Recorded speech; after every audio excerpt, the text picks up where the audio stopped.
Operation सिंदूर हुआ उसका मेरी नज़र में सबसे बड़ा इम्पोर्टेंस ये है कि मुरीद की और भावलपुर पर अटैक होना, ये नॉन टेररिस्ट ऑर्गेनाइजेशन के हेडक्वार्टर्स हैं। ये बहुत अहम बात है जिसको हमको समझने की ज़रूरत है। आज के ऑल पार्टी मीटिंग में मैंने कॉम्प्लीमेंट किया हमारी आर्म फोर्सेस को और भारत सरकार को कि उन्होंने एक ऑपरेशन सिंदूर को अंजाम दिया। मैंने अपनी बात में ये कहा कि एक इंटरनेशनल कैंपेन हमको चलाना चाहिए टीआरएफ के ख़िलाफ़, और ख़ास तौर से सिक्योरिटी काउंसिल इसको डेजिग्नेट करे और हमको यूनाइटेड स्टेट्स ऑफ अमेरिका को ये बताना है कि वो अपने ही मुल्क में इसको फॉरेन टेररिस्ट ऑर्गेनाइजेशन डेजिग्नेट करे। और क्योंकि आप देखेंगे फरवरी 2025 में हाफिज़ सईद के बेटे हाफिज़ अब्दुल रऊफ़ की एक स्पीच है पीओके में, जिसमें उसने कहा कि 2025 तमाम साल हम लोग जिहाद करेंगे।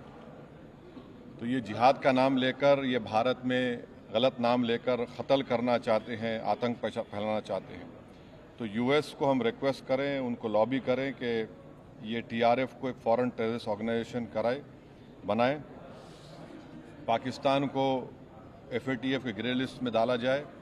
यूनाइटेड किंगडम से हमने ट्रेड डील किया है, अब क्या क्या बहुत सी चीज़ें कम हो जाएंगी, टैरिफ कम होगा।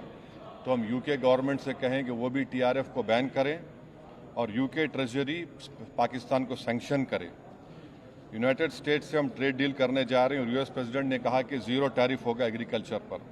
तो ये मोर द रीज़न है कि हम यूएस भी इसको कबूल करें। अब कश्मीर में गवर्नमेंट के पास एक बहुत सुनहरा मौका है, तारीख़ी मौका है कि वो यकीनन पाकिस्तान को कन्फ्रंट करें, मगर कश्मीरियों को अडॉप्ट करें। आप कश्मीरियों को ख़रीब करें। और ख़ास तौर से मैंने कहा कि जो पूंछ में जो लोगों की मौत हुई, सिविलियन लोगों की, और उरी में जो लोग ज़ख्मी हुए, जिनके घर को नुकसान पहुंचा, गवर्नमेंट उनको टेररिस्ट विक्टिम का ऐलान करे, क्योंकि पाकिस्तान शेलिंग में उनकी मौत हुई है, और सिक्योरिटी रिलेटेड एक्सपेंडिचर के तहत मरने वालों को एक्सग्रेशिया दे और सरकार उनका घर बना के दे। और मैंने कहा कि साउथ कश्मीर में गवर्नमेंट को बहुत एहतियात से काम करने की ज़रूरत है, वहाँ के यूथ को हमको ख़रीब करना है। और जो ऑपरेशन सिंदूर हुआ उसका मेरी नज़र में सबसे बड़ा इम्पोर्टेंस ये है कि मुरीद की और भावलपुर पर अटैक होना, ये नॉन टेररिस्ट ऑर्गेनाइजेशन के हेडक्वार्टर्स हैं। ये बहुत अहम बात है जिसको हमको समझने की ज़रूरत है। मिलिट्री स्ट्रेटजी वाइज आप देखेंगे अब हमारे देश के लिए दो फ्रंट पे हॉस्टिलिटी होगी, एलएसी और एलओसी पर। इसलिए कि जब 2016 में उरी हुआ, 2019 में हम बालाकोट किए, आज हमारी 50,000 फौज गलवान और पे बैठी हुई है। तो ये टू फ्रंट हॉस्टिलिटी को हमको देखने की ज़रूरत है। चाइना से हम इतना एक्सपोर्ट कर रहे हैं, इंपोर्ट से ज़्यादा चाइना से इतना इंपोर्ट कर रहे हैं, एक्सपोर्ट से ज़्यादा हो रहा है। तो हम चाइना पर भी इम्प्रेस करें कि वो पाकिस्तान को, टीआरएफ को, जितने टेररिस्ट वांटेड हैं इंडिया, उसको हवाले करें।